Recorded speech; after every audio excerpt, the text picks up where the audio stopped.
Hello again, everyone. This is Chris Scher, and that is Robert Harding, and this is the Citizen Sports Weekly for Friday, April 29th, 2016, special first-round NFL Draft edition. Happy birthday to my father-in-law, Daryl. Happy birthday, Daryl. 60-something, but we won't get into that. As you can tell by how I am attired, I have caught draft fever. It's an excuse to wear the Dolphins throwback jersey, which I love so much. The Dolphins need to adopt this jersey permanently. So we're going to talk about the first round of the draft, and specifically the Dolphins and the Bills, because that's my team, obviously, and Robert's favorite team being the Bills. But here's the thing. This is a little twist, a little surprise. I want to get your thoughts on the Dolphins draft from last night before I say anything. I'm curious what you think about all this, what happened last night. Well, first of all, I think, looking at the pick, I think it's a great pick. I think it's really a steal for the Dolphins, given how Laremy Tunsil fell due to what transpired last night. To recap, a video was posted of him. He admitted that it was him using a gas mask to smoke a bong.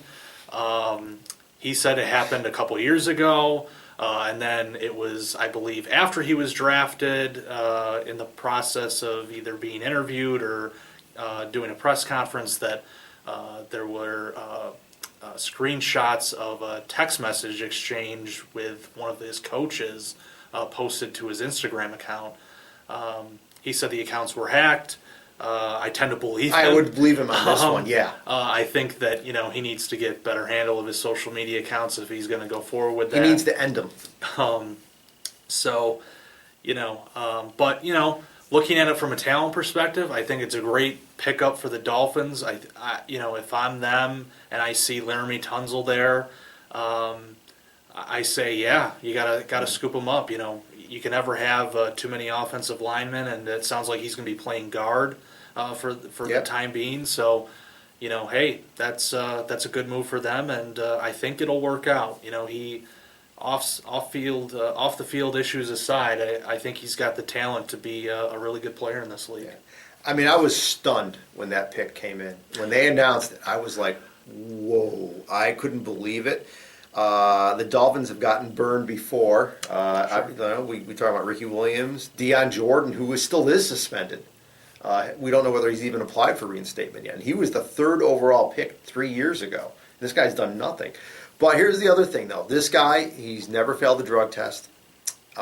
He has not been in trouble with the law. I know that there was an altercation with his stepdad, right, allegedly, but I don't think they filed any charges or anything. So, you got to give this guy the benefit of the doubt. He's getting a fresh start, okay?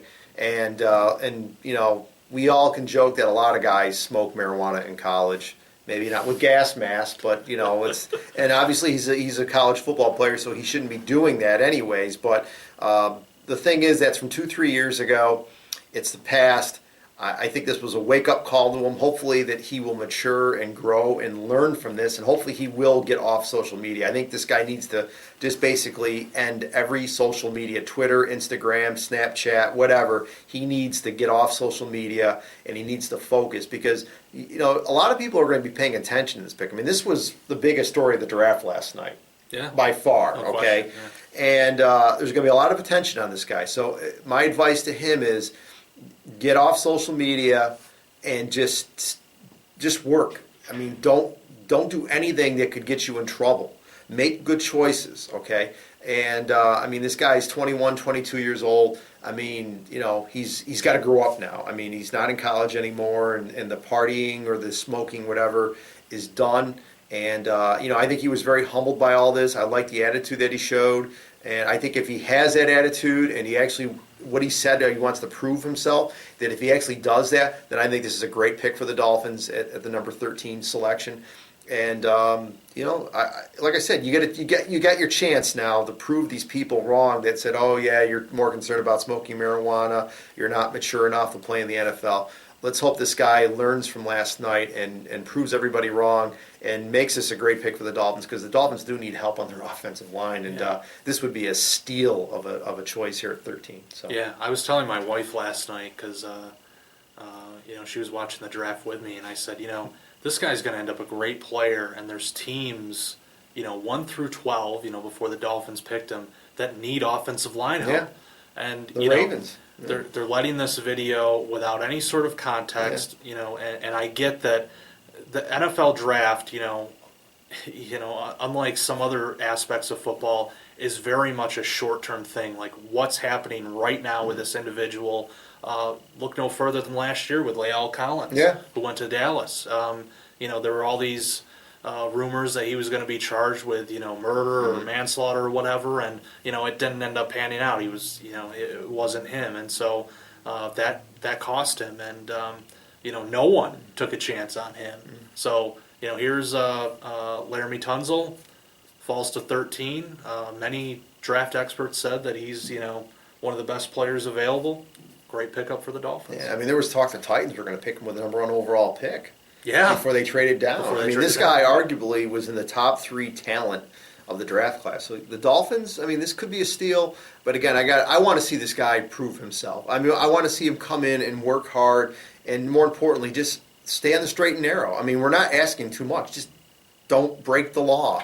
Don't fail a drug test. Don't get caught for even jaywalking. I mean, just be a model citizen. And you're not going to get as much as you would have if this video hadn't surfaced, but you're going to get a second contract, and that's going to be the big one. So I mean, if this guy minds his P's and Q's and works hard, then he's going to cash in really big in about 4 years. So we'll see what happens. So now the Bills. Yes, I love the pick. Shaq Lawson, defensive end out of Clemson. He'll probably play. He'll probably play a mix of defensive end, outside linebacker, in Rex Ryan's scheme. And, when this was, in a way, a little surprising, too, because you looked at some of the mock drafts before, and, many of the experts, again, had Lawson going higher than 19. Some had him in the top 10. Yeah. So you think, well, if not Lawson, then there's other players out there, especially the Bills needed defensive line help. So when it gets to 19 and Lawson's still there, I just knew who they were going to pick. The Clemson connection, Rex Ryan's kid goes there. Yeah, it's the first thing I thought of when I heard Clemson. The Bills front office loves their ACC players. They have look back to C.J. Spiller when he was drafted. He's a Clemson guy. Sammy Watkins, of course. Then you have all the Florida State players on the team. So you just knew it made sense. And I think this guy can come in and have an immediate impact, and he's going to need to. He'll probably be a starter, if everything pans out. The only knock on him, I guess, is he may or may not need surgery, but all the medical pros have said that he can play through this season. If he needs the surgery, he can get it after the season, and he should be ready for the 2017 campaign at that point. But I love the pick. I wrote about it on our In the Pros blog today. There we go. Plug. Gave the Bills an A. I think it's they address a need. They got the best player available at that point, and they got a player who many people thought was probably going to go higher, but he fell to them. And hey, that works out. A great pickup for them, much like the Dolphins, although different circumstances. But sometimes it works out that way.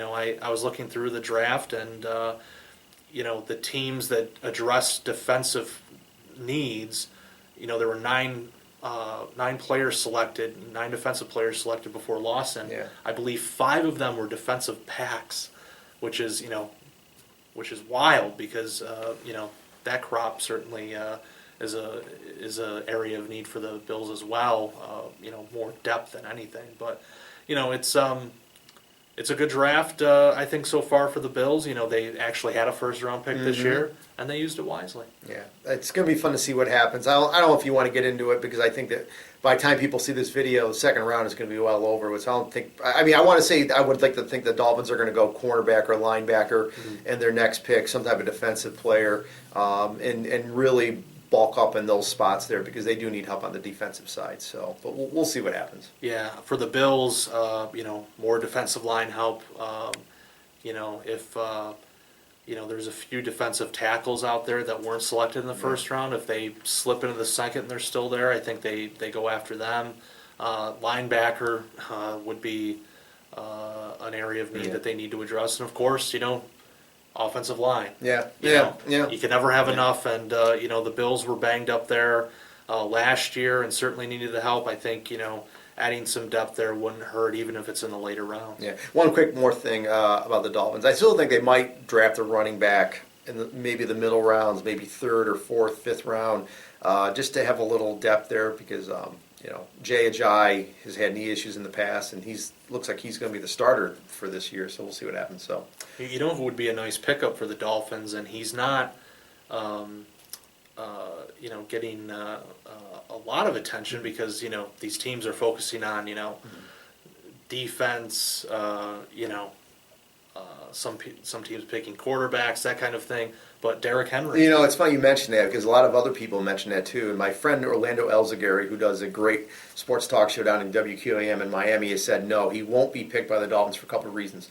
Number one, he is not a good receiver out of the backfield, and number two, he doesn't fit Gase's offensive style. So I don't think the Dolphins are going to go after Henry there. I had a hunch when you were leading. I'm thinking if he says Henry, then I'm going to have to say no. I don't think that's going to happen. But you never know. The Dolphins might think differently than my buddy Orlando, but we'll see. Yeah, I think for the Dolphins in that situation, looking for a running back, a Matt Forte type, would fit them. Forte, certainly a capable receiver, but also good, good running the ball. So, yeah, the Bills quarterback is one of those question marks. Christian Hackett. They have Tyrod Taylor, of course, but he's a free agent after this season. So, the question is, do they lock him up to a long-term deal, or they draft a quarterback now who can be the quarterback of the future?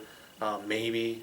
There's guys that'll probably be available third, fourth, fifth round, but we'll see what happens. Yeah, okay. All right, folks, that's it. Hey, thanks for watching the video. Enjoy the draft. God knows I love to, and we'll catch you next week.